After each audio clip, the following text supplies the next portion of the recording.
بسم الله الرحمن الرحيم. وها هنا شك مشهور من وجهين. الأول ما أورده في الشفاء، وهو أن كل فصل معنى من المعاني، فإما أعم المحمولات أو تحته، والأول باطل فهو منفصل عن المشاركات بفصل، فإذا لكل فصل فصل ويتسلسل، وحله لا نسلم انفصال كل مفهوم بالفصل، وإنما يجب لو كان ذلك العام مقوما له. وها هنا شک مشہور من وجہین، اور یہاں دو طرح کے شک ہیں، اور یہاں پر ایک شک مشہور ہے من وجہین، دو طریقوں سے۔ الاول پہلا طریقہ وہ ہے اوردہ فی الشفاء، جو شفا میں وارد کیا گیا ہے، جو شفا میں وارد کیا گیا ہے، وہ ہوا، اور وہ یہ ہے ان کل فصل معنی من المعانی، کہ ہر فصل معانی میں سے ایک معنی ہے، فاما اعم المحمولات او تحتہ، لہذا فصل محمولات میں سب سے عام ہوگی، یا اعم المحمولات کے تحت ہوگی، او تحتہ ہو ضمیر کا مرجع اعم المحمولات یا اعم المعمولات کے ما تحت ہوگی۔ والاول باطل، اور پہلی صورت باطل ہے، فہو منفصل عن المشارکات بفصل، تو فصل ممتاز ہوگی مشارکات سے دوسری فصل کے ذریعے سے، تو اس وقت ہر فصل کے لیے ایک اور فصل ہوگی، وَيَتَسَلْسَلْ، اور یہ سلسلہ یوں ہی چلتا رہے گا، وَحَلُّهُ، اور اس کا حل یہ ہے کہ ہم نہیں تسلیم کرتے ہر مفہوم کا فصل کے ذریعے ممتاز، ہر مفہوم کے فصل کے ذریعے ممتاز ہونے کو، لا نسلم انفصال کل مفہوم بالفصل، ہم تسلیم نہیں کرتے ہر مفہوم کے جدا ہونے کو فصل کے ذریعے سے، وَإِنَّمَا يَجِبُ، یہ اس وقت ضروری ہوتا، لو کان ذلک العام مقوما له، جبکہ وہ عام مقوم ہوتا اس مفہوم کے لیے۔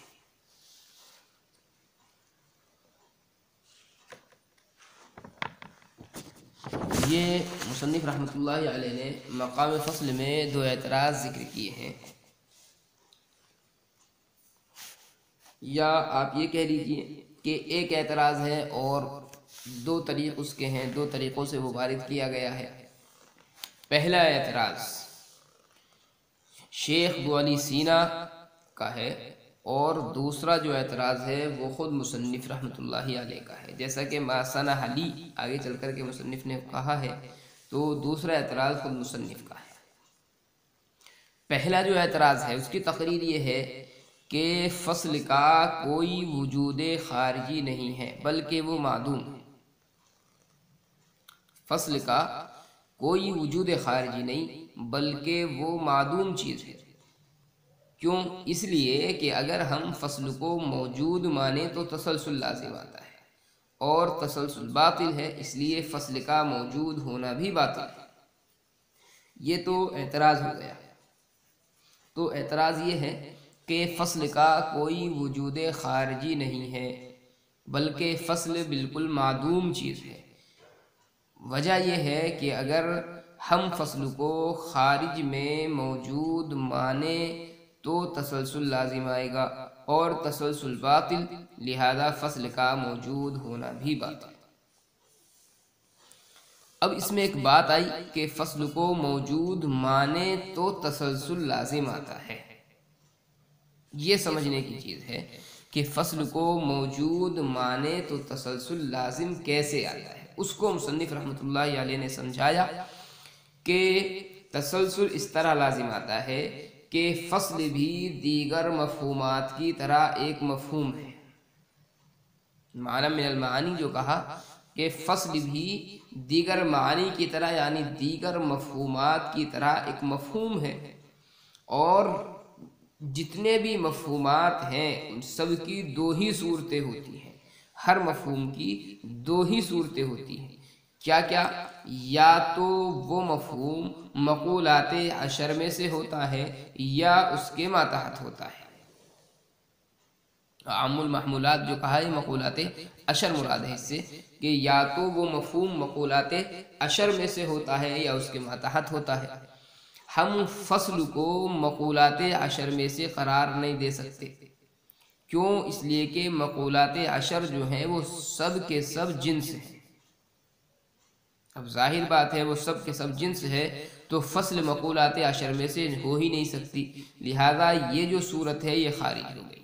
دوسری جو صورت تھی وہ باقی رہی کہ ہم فصل کو مقولات عشر میں سے کسی کے ماتحت مانیں۔ اب مسئلہ یہ ہے کہ فصل جس مقولے کے ماتحت ہوگی وہ مقولہ اس فصل کے لیے جنس ہوگا، اور جس کے لیے جنس ہوتی ہے اس کے لیے فصل کا ہونا بھی ضروری ہے۔ تو اس فصل کے لیے جو مقولات عشر کے ماتحت ہے اس کے لیے ہم نے جنس مانی، اور جس کے لیے جنس ہو اس کے لیے فصل کا ہونا بھی ضروری ہے۔ تو اب اس فصل کے لیے بھی ایک فصل کو ماننا ضروری ہوگا، ایک فصل کی ضرورت ہوگی۔ اب ہم دوسری فصل لے کر کے آئیں اس کے لیے، تو دوسری جو فصل آئے ہیں اس کے بارے میں بھی ہمارا یہی سوال ہوگا کہ وہ مقولات عشر میں سے ہے یا اس کے ماتحت ہے۔ مقولات عشر میں سے مان نہیں سکتے چونکہ مقولات عشر اجناس ہیں سب کے سب، اور یہ فصل ہے، تو وہ صورت ناممکن ہو گئی۔ دوسری صورت باقی رہی کہ مقولات عشر میں سے کسی کے ماتحت ہے، پھر وہی چیز کہ مقولات عشر میں سے جس کے بھی ماتحت ہوگی وہ مقولہ اس کے لیے جنس واقع ہوگا، اور جس کے لیے جنس ہو اس کے لیے فصل کا ہونا بھی ضروری ہوتا ہے، کیونکہ جنس میں تو اشتراک ہوتا ہے اور فصل کے ذریعے ہی اشتراک کو ختم کیا جاتا ہے، لہذا اس جنس کے لیے پھر ایک فصل کی ضرورت ہوگی۔ تو یہ سلسلہ ایسے ہی چلتا رہے گا، اسی کا نام تسلسل ہے۔ اس سے معلوم ہوا کہ فصل خارج میں موجود ہی نہیں ہے۔ وَحَلُّهُ لا نسلم سے مصنف رحمۃ اللہ علیہ نے مذکورہ اعتراض کا جواب دیا ہے۔ اعتراض کو دوبارہ ایک بار پھر سمجھیں۔ اعتراض یہ ہے کہ ہم فصل کا وجود خارجی نہیں مان سکتے، فصل جو ہے خارج میں موجود ہی نہیں ہے بلکہ وہ معدوم ہے، کیونکہ اگر ہم فصل کو موجود مانیں تو تسلسل لازم آتا ہے اور تسلسل باطل ہے، لہذا فصل کو موجود ماننا بھی باطل ہے۔ اب تسلسل کیسے لازم آتا ہے اس کو مصنف رحمۃ اللہ علیہ نے سمجھایا ہے کہ فصل بھی دیگر مفہومات کی طرح ایک مفہوم ہے۔ ان الفصل معنی من المعانی، فصل دیگر مفہومات کی طرح ایک مفہوم ہے،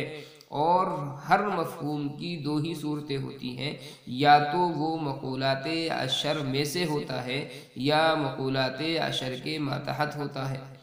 ہم فصل کو مقولات عشر میں سے تو مان نہیں سکتے، اس لیے کہ مقولات عشر اجناس ہیں اور یہ فصل ہے، لہذا دونوں میں تضاد ہو گیا۔ دوسری شکل متعین ہو گئی کہ فصل مقولات عشر میں سے کسی کے ماتحت ہے۔ اب فصل جو ہے جس مقولہ عشرہ میں سے جس مقولے کے بھی ماتحت ہوگا وہ مقولہ جو ہے اس کے لیے جنس بنے گا، اور ضابطہ یہ ہے کہ جس کے لیے جنس ہوتی ہے اس کے لیے فصل کا ہونا بھی ضروری ہوتا ہے۔ تو اب ہم اس فصل کے لیے دوسری ایک فصل تلاش کر کے لائیں گے۔ اب دوسری جو فصل آئے ہیں اس کے بارے میں بھی یہی سوال ہوگا کہ وہ مقولات عشر میں سے ہے یا مقولات عشر میں سے کسی کے ماتحت ہے۔ عشر میں سے ہو نہیں سکتا، لہذا دوسری صورت یہاں بھی فکس ہو گئی کہ مقولات عشر میں سے کسی کے ماتحت ہوگا، جس کے بھی ماتحت ہوگا وہ مقولہ اس کے لیے جنس بن جائے گا، اور جس چیز کے لیے جنس ہو اس کے لیے فصل کا ہونا بھی ضروری ہے، لہذا اس فصل کی ایک جنس ہو گئی تو اس کے لیے فصل بھی لائی جائے گی، وہ تیسری فصل لائی جائے گی تو اس کے بارے میں بھی ہمارا یہی سوال ہوگا کہ مقولات عشر میں سے ہے یا مقولات عشر میں سے کسی کے ماتحت ہے۔ تو سلسلہ ایسے ہی یہ چلتا رہے گا، آپ جنس مقولات عشر میں سے کسی کے ماتحت مانیں گے وہ جنس بن جائے گا، پھر اس کے لیے فصل آپ کو لانی پڑے گی، کیونکہ جنس میں ہوتا ہے اشتراک، اور جنس کا اشتراک ختم کرنے کے لیے فصل کا لانا ضروری ہوتا ہے، ورنہ تو اشتراک ہی ختم نہیں ہوگا، اور جب اشتراک ختم نہیں ہوگا تو وہ صادق کیسے آئے گا کسی چیز پر۔ اس سے پتہ لگا کہ تسلسل جو ہے وہ فصل کو موجود ماننے کی صورت میں لازم آتا ہے، اور تسلسل باطل ہے، لہذا فصل کا موجود ہونا ہی باطل ہے۔ وحلہ لا نسلم سے مصنف رحمۃ اللہ علیہ نے اعتراض کا جواب دیا ہے۔ جواب یہ ہے کہ آپ نے دو شکلیں رکھی ہیں کہ مقولات عشر میں سے ہوگا یا مقولات عشر میں سے کسی کے ماتحت ہوگا۔ پہلی شکل تو واقعی باطل ہے کہ مقولات عشر میں سے نہیں ہو سکتا۔ ہم دوسری صورت کو اختیار کرتے ہیں کہ فصل مقولات عشر کے ماتحت ہے۔ اب آپ کا اس پر یہ کہنا کہ جس مقولے کے بھی ماتحت ہوگا وہ مقولہ اس کے لیے جنس بنے گا، اور جس کے لیے جنس ہو اس کے لیے فصل کا ہونا بھی ضروری ہوتا ہے۔ یہ جو آپ کا دعویٰ ہے ہمیں یہ بات تسلیم نہیں، یہ دعویٰ ہمیں آپ کا تسلیم نہیں ہے۔ کیوں نہیں ہے؟ وجہ دراصل یہ ہے کہ مقولات عشر جو ہیں اپنے ہر ماتحت کے لیے جنس نہیں بنتے، بلکہ مقولات عشر ماتحت کے لیے اس وقت جنس بنتے ہیں جب ان کے ماتحت ماہیت مرکبہ ہو، اور وہ اس ماہیت مرکبہ کے لیے مقولہ ہے۔ مقولات عشر اپنے ماتحت کے لیے ہر وقت جنس نہیں بنتے، بلکہ ان ماتحتوں کے لیے جنس بنیں گے جو ماتحت ماہیت مرکبہ ہوتی ہے، اور وہ اس ماہیت کے لیے مقولہ۔ فصل جو ہے یہ خود ماہیت مرکبہ ہے ہی نہیں، بلکہ یہ تو بسیط ہے۔ جب فصل بسیط ہے تو جس مقولے کے تحت میں بھی ہم اس کو مانیں گے، مقولات عشر میں سے جس کے ماتحت بھی مانیں گے وہ اس کے لیے جنس نہیں بنیں گے، اور جس کے لیے جنس نہ ہو اس کے لیے فصل کا ہونا بھی ضروری نہیں ہے۔ جس کے لیے جنس نہ ہو اس کے لیے فصل بھی نہیں ہوتی ہے، اس لیے یہاں ظاہر بات ہے کہ تسلسل کا کوئی سوال ہی پیدا نہیں ہوتا۔ آپ کا اس میں کہنا ہے کہ ہر مفہوم کو ما سوا سے ممتاز اور جدا کرنے کے لیے فصل کا ہونا ضروری ہے، یہ بھی بات بھی درست نہیں ہے۔ آپ نے جو یہ کہا کہ ہر مفہوم کو ما سوا سے ممتاز کرنے کے لیے اور اشتراک کو ختم کرنے کے لیے فصل کا ہونا ضروری ہے، یہ بھی درست نہیں ہے، چونکہ امتیاز اور فصل جو ہے کبھی تو فصل کو لا کر کے ہوتا ہے، لیکن کبھی کبھی خود ماہیت کی ذات سے ہی انفصال حاصل ہو جاتا ہے، خود ماہیت کی ذات اس کو ما سوا سے ممتاز کر دیتی ہے، نیز کبھی خاصے کے ذریعے سے بھی یہ کام لے لیا جاتا ہے۔ لہٰذا امتیاز پیدا کرنے کے لیے فصل کا ہونا ہی ضروری ہے یہ بھی نہیں ہے، کبھی اس کی ذات جو ہوتی ہے، وہ مفہوم کی جو ذات ہوتی ہے وہ خود اس کو ما سوا سے ممتاز کر دیتی ہے، کبھی خاصہ ہوتا ہے وہ اس کو ما سوا سے ممتاز کر دیتا ہے۔ لہٰذا یہ کہنا کہ فصل کے ذریعے سے ہی امتیاز حاصل ہوتا ہے یہ بات بھی آپ کی درست نہیں ہے۔ تو جواب کا خلاصہ یہ ہوا کہ ہم فصل کو مقولات عشر کے ماتحت مانتے ہیں، اور آپ کا وہ جو ضابطہ ہے کہ جس مقولے کے ماتحت ہوگی وہ مقولہ اس کے لیے جنس بنے گا، یہ ضابطہ ہی غلط ہے، اس لیے کہ مقولہ جو ہے اپنے ماتحت کے لیے اس وقت جنس بنتا ہے جب اس کے ماتحت ماہیت مرکبہ ہو، اور فصل ماہیت مرکبہ نہیں ہے بلکہ ماہیت بسیطہ ہے، لہٰذا اس کے لیے جنس بھی نہیں بنے گا۔ اور جب مقولہ اس کے لیے جنس نہیں بنے گا تو جو دوسرا ضابطہ ہے منطق کا کہ جس کے لیے جنس نہ ہو اس کے لیے فصل بھی نہیں ہوتی، چونکہ فصل تو امتیاز کے لیے آتی ہے، اور یہاں پر جب وہ جنسی نہیں بننا تو امتیاز کا مسئلہ ہی نہیں ہے، اس لیے ظاہر بات ہے اس کے لیے فصل نہیں ہوگی۔ دوسری بات یہ کہ آپ نے یہ کہا کہ ہر مفہوم کو ما سوا سے ممتاز اور جدا کرنے کے لیے فصل کا ہونا ضروری ہے، یہ بھی آپ نے ضابطہ غلط بیان کر دیا، اس لیے کہ فصل جو ہے امتیاز تو کرتی ہے اس میں کوئی شک نہیں، لیکن فصل ہی امتیاز کرتی ہو، فصل کے علاوہ دوسری چیز یہ کام نہ کرتی ہو، ایسا نہیں ہے۔ کبھی مفہوم کی ذات، ماہیت کی ذات جو ہے وہ خود اس کو ما سوا سے ممتاز کر دیتی ہے، اور کبھی خاصے کے ذریعے سے بھی امتیاز کا کام